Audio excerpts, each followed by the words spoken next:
Si je vous dis Sacré-Cœur, vous allez sans doute penser à la somptueuse basilique située au sommet de la butte Montmartre. Mais saviez-vous que la butte recèle d'autres trésors religieux tout aussi ravissants?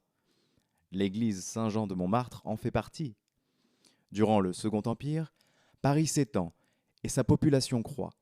L'église paroissiale Saint-Pierre, située sur la butte, devient trop exiguë pour accueillir ses fidèles.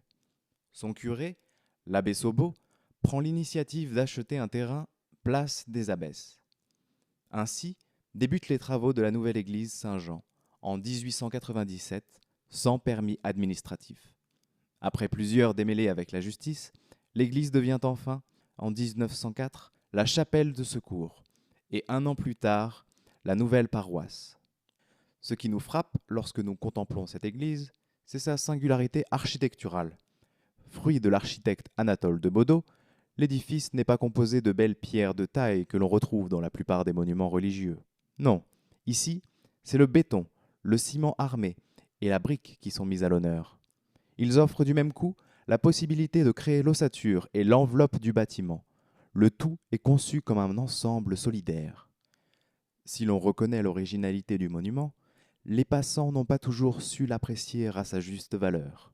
Une commission d'enquête technique intervient en effet, lors des travaux, pour ralentir l'édification de ces briques rouges. En conséquence, les Parisiens vont surnommer l'édifice Saint-Jean-de-Briques.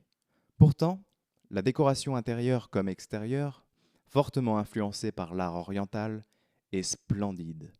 Des vitraux, à l'effigie de Saint-Jean, réalisés par les frères Détournel, et des sculptures de Pierre Roche, dans un style art nouveau, viennent renforcer la singularité de cette église.